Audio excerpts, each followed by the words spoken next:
नमस्ते बच्चों। Good morning to all. बच्चे, आज हम पढ़ेंगे पौधे एवं जंतुओं के संरक्षण का आखिरी भाग। तो उसको पढ़ने से पहले आज के शुभ विचार से हम आज की क्लास को प्रारंभ करेंगे। दुख जीवन में इसलिए आते हैं ताकि हम सुख का महत्व समझ सके। तो बच्चों, आप सभी जानते हैं हमारे जीवन में दुख और सुख दोनों एक सिक्के की पहलुए हैं, है ना।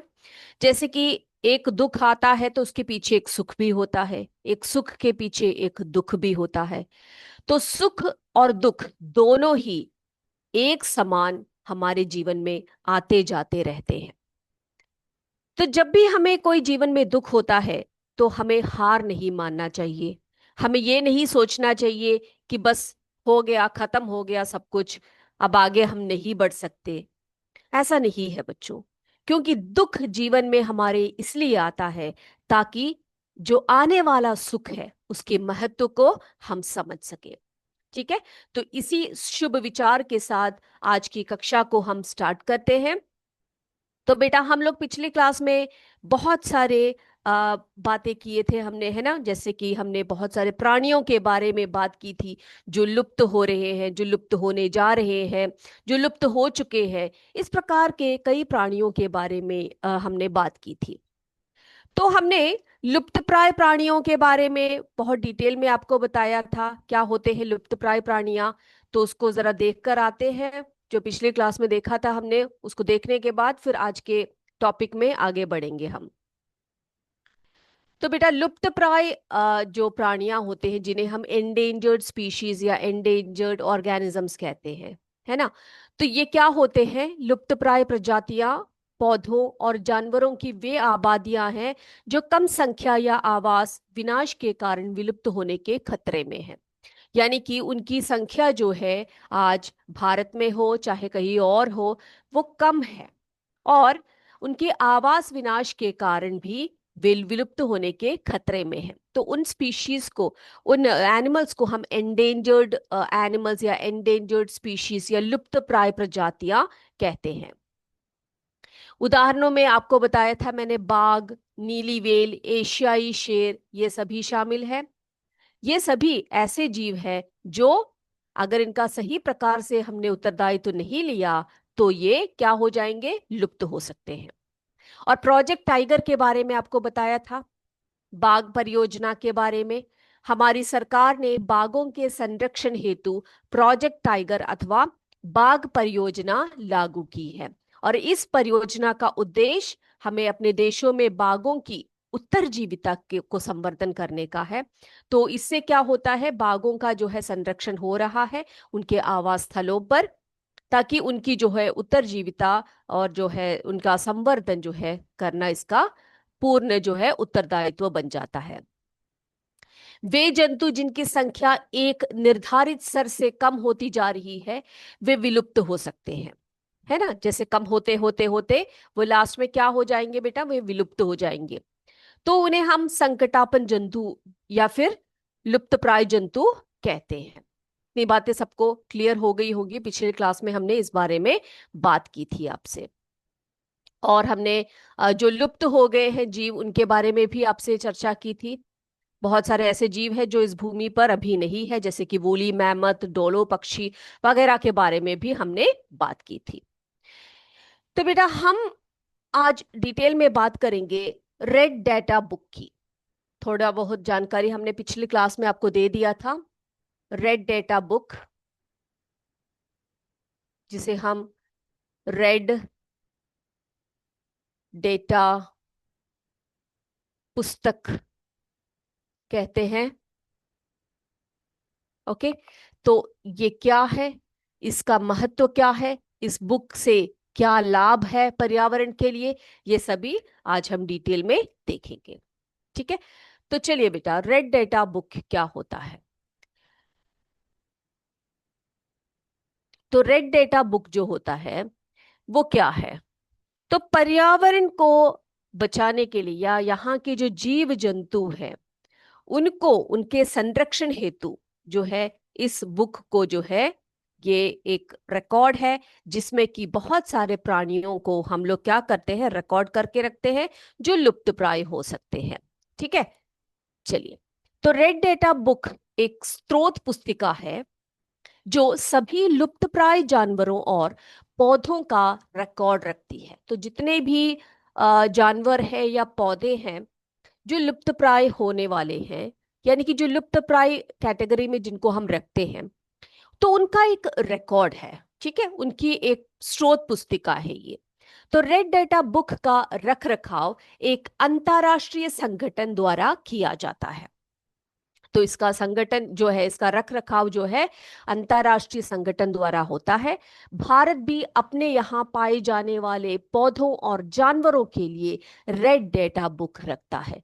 तो भारत में आप जानते हो हमारा देश जो है एक विविधता से भरा हुआ देश है। यहाँ पर कई प्रकार के प्रजातियां जो है पाई जाती है, कई प्रकार की दुर्लभ प्रजातियां यहाँ पर पाई जाती है। तो यहाँ पर भी भारत सरकार ने क्या किया है, हमारे यहाँ के जो पौधे और जो जानवर है उनके लिए भी यहाँ पर जो है रेड डेटा बुक को रखा जाता है। अब भारत की रेड डेटा पुस्तक, भारत की जो रेड डेटा पुस्तक है, बेटा यहाँ पर स्पेलिंग गलत है, इसको जरा सही पढ़ लीजिएगा। ठीक है, ये रॉन्ग है। तो भारत की रेड डेटा पुस्तक में भारतीय उपमहाद्वीप द्वीप में पाए जाने वाले जानवरों और पौधों की संरक्षण स्थिति शामिल है। तो भारत का रेड डेटा बुक है तो क्या होगा, उसमें भारतीय उपमहाद्वीप में पाए जाने वाले जो जानवर है और उनके जो वहां के यहाँ के जो पौधे हैं उनकी संरक्षण स्थिति जो है उसमें क्या किया गया है, मिलाया गया है, यानी कि उसमें शामिल किया गया है। ठीक है, और इस पुस्तक के लिए डेटा पर्यावरण, वन और जलवायु परिवर्तन मंत्रालय के मार्गदर्शन में भारतीय प्राणी सर्वेक्षण और भारतीय वनस्पति सर्वेक्षण द्वारा किए गए सर्वेक्षणों के माध्यम से प्रदान किया जाता है। तो इस पुस्तक में के लिए जो डेटा है, यानी कि जो भारतीय रेड डेटा बुक है या रेड डेटा पुस्तक है, तो यहाँ पर उस डेटा बुक में जो है यहाँ के जो मंत्रालय है, कौन से, पर्यावरण, वन और जलवायु परिवर्तन जो मंत्रालय है ना बच्चे, तो वह उनके मार्गदर्शन पर, यानी कि उनकी देखरेख पर भारतीय प्राणी सर्वेक्षण, भारतीय वनस्पति सर्वेक्षण, प्राणी सर्वेक्षण और भारतीय वनस्पति सर्वेक्षण द्वारा किए गए सर्वेक्षणों, बहुत सारे रिसर्च करते हैं वे लोग, तो उसके माध्यम से जो है इसके लिए डेटा जो है प्रदान किया जाता है। अब रेड डेटा पुस्तक का लाभ क्या है बच्चों, आप जान सकते हैं कि रेड डेटा पुस्तक को रखने का या इसमें बहुत सारी डेटा को रखने का लाभ क्या हो सकता है। क्या लाभ हो सकता है, यह सभी जानवरों, पक्षियों और अन्य प्रजातियों की पहचान करने और उनके संरक्षण की मदद की जो स्थिति है उसको जानने में मदद करता है। सबसे पहले तो ये कि सभी जानवर जो भारत में पाए जाने वाले, जैसे भारतीय रेड डेटा बुक की अगर हम बात कर रहे हैं, तो भारत में पाए जाने वाले जितने भी जानवर हैं, पक्षियां हैं या अन्य प्रजातियां हैं, उनकी पहचान करने और उनकी संरक्षण की स्थिति को जानने में मदद करती है। ठीक है, और क्या है, इसका उपयोग किसी विशेष प्रजाति की जनसंख्या का मूल्यांकन करने के लिए भी किया जाता है।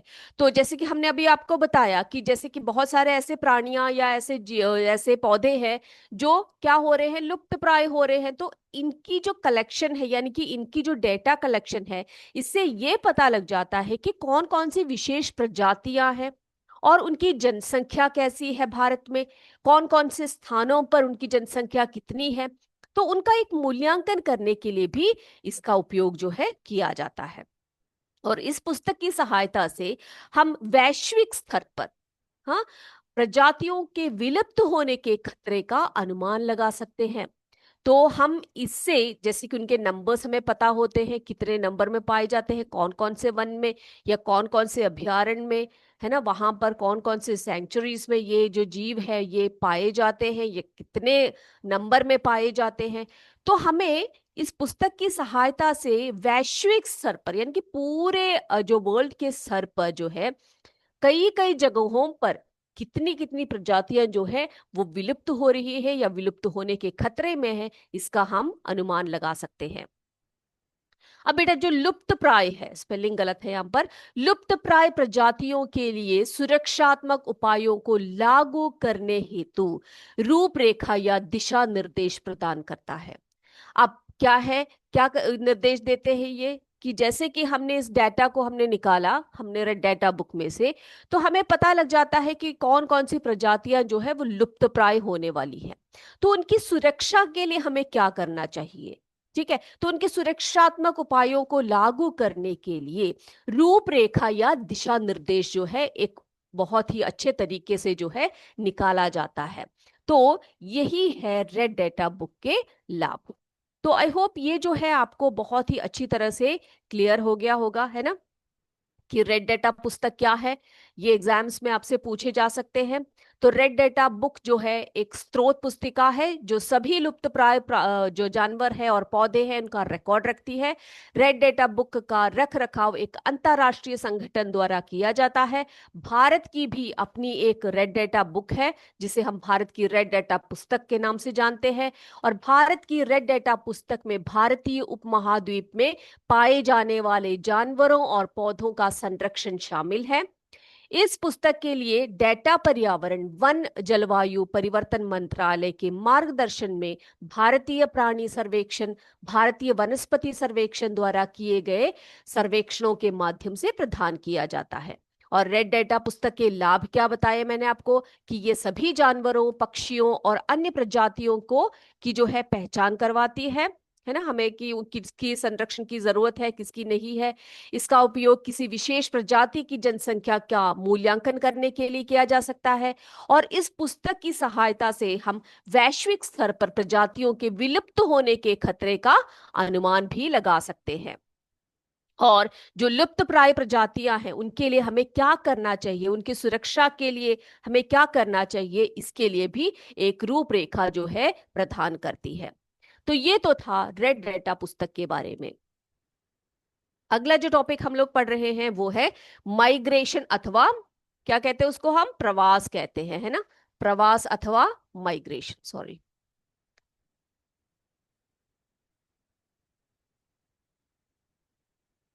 माइग्रेशन, जिसे हम प्रवास कहते हैं। तो ये माइग्रेशन और प्रवास क्या है, पिछली क्लास में मैंने आपको एक छोटी सी जानकारी इसके बारे में दी थी। तो आज डिटेल में पढ़ेंगे कि प्रवास क्या है या माइग्रेशन क्या है। तो बच्चों, प्रवास अथवा माइग्रेशन कठोर जलवायु परिस्थितियों से बचने के लिए, तो बच्चों हाँ, जो हमारा जो वर्ल्ड है इसमें हर तरफ हर प्रकार की जलवायु पाई जाती है। कई कई जगहों पर कैसा होता है, बहुत कठोर जलवायु परिस्थितियां पाई जाती है। तो उससे बचने के लिए क्या करते हैं, देखो हम लोग तो कंबल सब ओढ़ के क्या बोलते हैं, हीटर वीटर लगा कर बैठ सकते हैं। लेकिन जो पक्षियां हैं, जो पशुएं हैं, उनको क्या होता है, वे क्या करते हैं, कठोर जलवायु से अपने आप को बचाने के लिए क्या करते हैं, एक स्थान से दूसरे स्थान तक मौसमी आवागमन जो है हम प्रवास कहते हैं, ठीक है। एक स्थान से दूसरे स्थान तक ये क्या करते हैं, उड़कर जाते हैं या चले जाते हैं, एक जगह से दूसरी जगह पर अपने आवास को बदल देते हैं। तो इसी को हम क्या कहते हैं, माइग्रेशन अथवा प्रवास कहते हैं। तो जलवायु परिवर्तन के कारण प्रवासी पक्षी, माइग्रेटरी बर्ड्स कहते हैं हम इनको, प्रवासी पक्षी हर वर्ष एक विशेष समय पर दूर दराज के क्षेत्रों की ओर उड़ते हैं, ठीक है। तो एक जगह से दूसरी जगह पर वे क्या करते हैं, जलवायु परिवर्तन के कारण एक जगह से दूसरी जगह पर ये उड़ उड़ कर जाते हैं। और जब उनके प्राकृतिक आवास का मौसम बहुत ठंड और प्रतिकूल होता है तो वे अंडे देने के लिए उड़ते हैं, ठीक है। यानी कि ऐसे जगहों पर वे अपने बच्चों को नहीं पाल सकते, ऐसे जगहों पर वे अंडे नहीं दे सकते, क्योंकि बहुत ठंडा मौसम है, बहुत ही प्रतिकूल मौसम है। तो ऐसे मौसम में वे क्या करते हैं, वे उड़ते हैं और दूसरी जगह पर जाते हैं, वहां पर अंडे देते हैं, अपने बच्चों को पैदा करते हैं। उसके बाद जब भी उनका जो आवास स्थल है उसका मौसम जो होता है वो ठीक हो जाता है, तो वो क्या करते हैं, वापस उसी जगह पर उड़कर वापस आते हैं। तो ये तो था किसके बारे में जानकारी आपको दिया मैंने, माइग्रेशन अथवा प्रवास के बारे में। ओके बच्चों, अब हम बात करते हैं, आ, हम जो है बहुत सारे पेड़ जो है काटते हैं, किसके लिए, बहुत सारे आवश्यकताओं के लिए हम लोग पेड़ों को की कटाई करते हैं। हम जो लिखते हैं पेपर, है ना, हम लोग जो लिखने के लिए पेपर का उपयोग करते हैं, वो पेपर भी कहाँ से आता है? यस, वो ज्यादातर जो है पेड़ों की कटाई से, पेड़ों को काट कर उसमें से बनाए जाते हैं।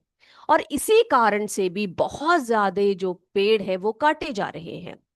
अब अगर हम पेपर का सही उपयोग नहीं करेंगे, अगर हम पेपर का सही उपयोग नहीं करेंगे, ठीक प्रकार से नहीं करेंगे, तो पेड़ कटते जाएंगे और हमारी जो है स्थिति जो है, हमारा पर्यावरण जो है, वो बहुत ही संकटग्रस्त ग्रस्त जो है अवस्था में चली जाएगी, है ना। तो पेपर्स का जो पेपर हम लोग यूज करते हैं उसका हम लोग दोबारा से उपयोग कर सकते हैं, रीयूज किया जा सकता है, उसको रिसाइकल किया जा सकता है, ताकि उसका हम 5 या 7 बार तक उपयोग हम लोग कर सके। ठीक है, तो उसी को हम कहते हैं कागज का पुनर्चक्रण। क्या कहते हैं बच्चों? उसको हम कागज का पुनर्चक्रण या recycling, recycling of paper, recycling of paper, जिसे हम कहते हैं कागज का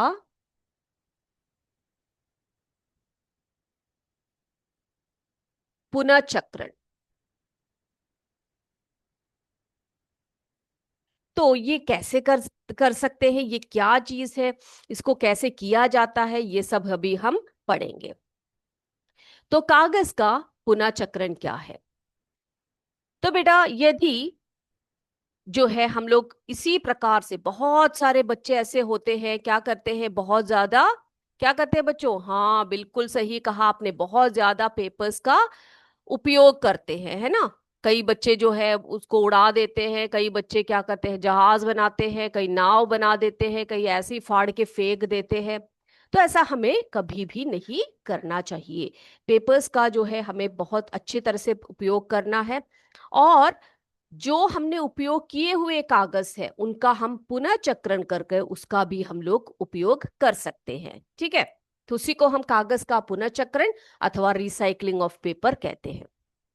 तो बच्चों, 1 टन कागज प्राप्त करने के लिए पूर्ण रूप से विकसित कितने पेड़ों को काटना पड़ता है? 17 पेड़ों को काटा जाता है। ठीक है, 1 टन पेपर का निर्माण करने के लिए आप सोच सकते हो। तो कागज का 5 से 7 बार तक पुनर्चक्रण किया जा सकता है। सोचो जरा, है ना अच्छा आइडिया। तो पेपर का जो है पुनर्चक्रण या रिसाइकलिंग ऑफ पेपर जो है वो हम क्या कर सकते हैं बच्चों? उसको हम रिसाइकल करके उसका उपयोग कर सकते हैं, 5 से 7 बार तक हम उसका उपयोग कर सकते हैं। यदि कोई छात्र जो है दिन में मात्र 1 कागज की बचत करता है, यानी कि बहुत ज्यादा कागज का उपयोग ना करके कम कागज का उपयोग करते हैं, तो हम 1 वर्ष में अनेक वृक्ष को क्या कर सकते हैं? बचा सकते हैं, है ना।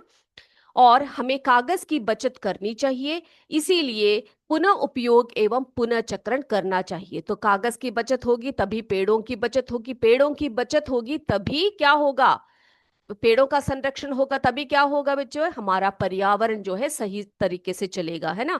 आप सभी को हमने बताया था कि किस प्रकार से वनोन्मूलन के कारण हमारी परिस्थितियां, हमारी जो आसपास की जो पर्यावरण, जीव जंतु सभी संकट में आ रहे हैं। तो इसको बचाने के लिए हमें क्या करना है? हम अपनी तरफ से क्या कर सकते हैं बेटा? आप लोग अपनी तरफ से आप कागज का सही उपयोग कीजिए, उसका बचत कीजिए। ठीक है, तो यही है रिसाइकलिंग ऑफ पेपर। अब बच्चों, ये रिसाइकलिंग कैसे किया जाता है, किस प्रकार से किया जाता है, इसके लिए हम क्या करेंगे? एक एक्टिविटी करके देखें। चलिए, तो देखते हैं जो है कागज है उसका पुनः चक्रण किस प्रकार से होता है। यहाँ पे आप देखिए, यहाँ पर एक व्यक्ति खड़ा है ना। उनके पास क्या है? उनके पास एक बीकर में पानी है, एक बुक है, वॉच ग्लास है, बीकर है, ये सब रखे हुए हैं। चलिए हम शुरू करते हैं। कैसे करते हैं इसको? सबसे पहले तो हम क्या करेंगे? ओके, हम एक किताब है हमारे पास, पुरानी सी एक किताब है, इसके पन्ने जो है हम फाड़ेंगे। ठीक है, पुरानी किताब है ये। तो इसको हम लोग क्या करने वाले हैं? रिसाइकल करने वाले हैं। तो इसको हमने क्या कर दिया? कागज के टुकड़े हमने कर दिए, है ना। तो इन कटे हुए कागज को हम क्या करने वाले हैं, वॉच ग्लास में डालेंगे। हमारे पास जो वॉच ग्लास है उसको, उसमें हम क्या करेंगे, छोटे छोटे टुकड़ों में इसको क्या करेंगे, हाँ, काट काट के डालेंगे।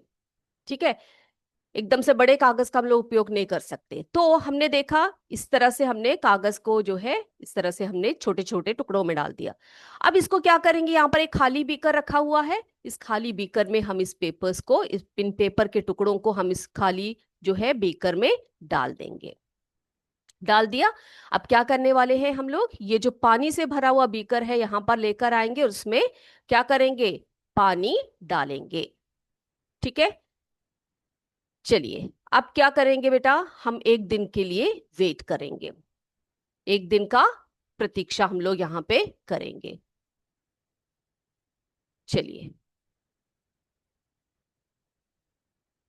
अब क्या करने वाले हैं बच्चों, चलिए अब क्या करेंगे, अब इसमें जो बहुत ज्यादा एक्स्ट्रा पानी है इसमें, है ना, है कि नहीं, अब इसको क्या करेंगे, इसका जो अतिरिक्त पानी है वो हम इस बीकर में डाल देंगे, अतिरिक्त पानी को हम इस बीकर में डाल देंगे।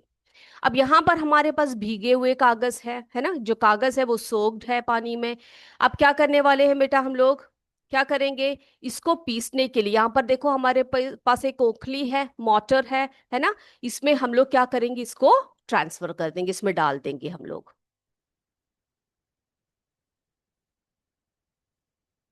चलिए अब क्या करेंगे, इसको अच्छी तरह से हम लोग पीसेंगे।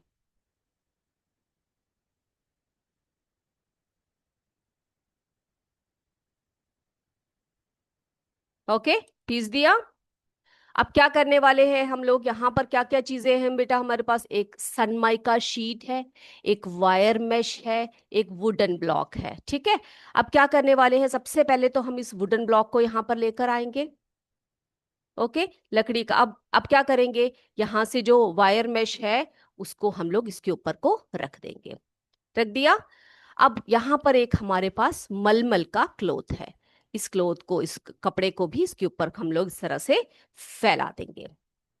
ठीक है, अब क्या करेंगे, ये जो गूंधा हुआ जो हमारे पास पेपर है ना, ये इसको इसके ऊपर से इस तरह से फैला देंगे। अब क्या करने वाले हैं हम लोग, अब इसके ऊपर से हम लोग एक सनमाइका शीट को ऊपर से अच्छी तरह से रखेंगे।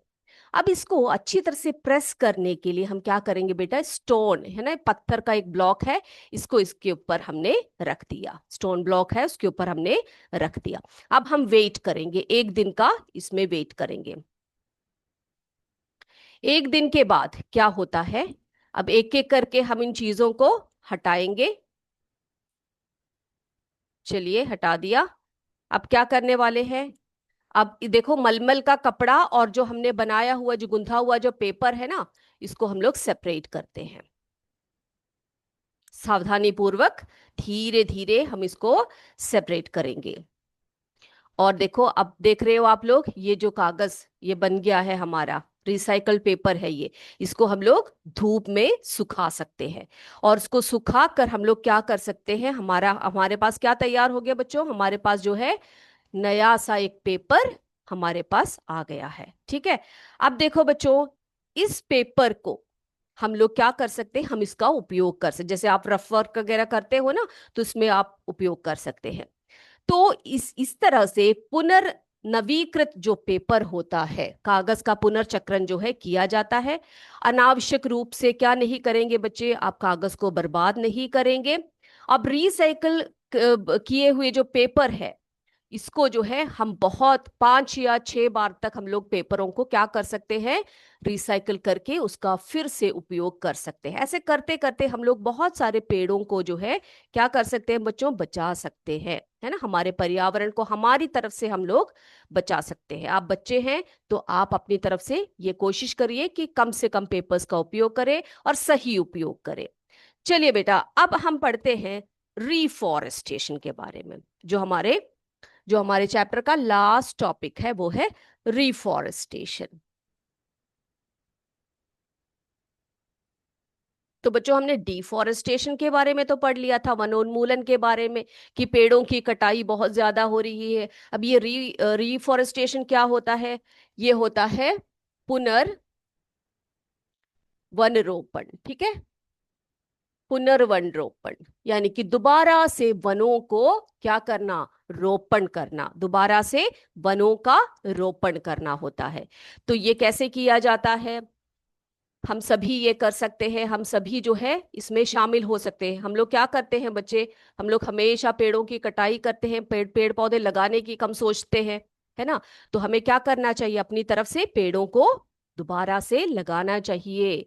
हाँ, जो पेड़ हम लोग काटते हैं उनके बदले में हमें क्या करना चाहिए, दोबारा हमें पेड़ पौधे लगाना चाहिए। तो प्राकृतिक पुनर्वन रोपण में मानव गतिविधियों का कोई स्थान नहीं है। देखो ये क्या है, अब देखो हम पुनर्रोपण जो करते हैं, पुनर्वन रोपण जो करते हैं, वन का निर्माण जो है उसमें जो है मानव की गतिविधियों का कोई स्थान नहीं, मतलब यानी कि एक स्थल ऐसा है जहां पर अपने आप पेड़ पौधे उग रहे हैं तो उनको उगने दीजिए, उन्हें छेड़िए मत, वो अपने आप बड़े होंगे, बड़े वृक्ष होंगे और क्या हो जाएंगे, वो अपने आप जो है अच्छे वृक्ष बनकर वो अपने आप वन बन जाएंगे कुछ वर्षों में।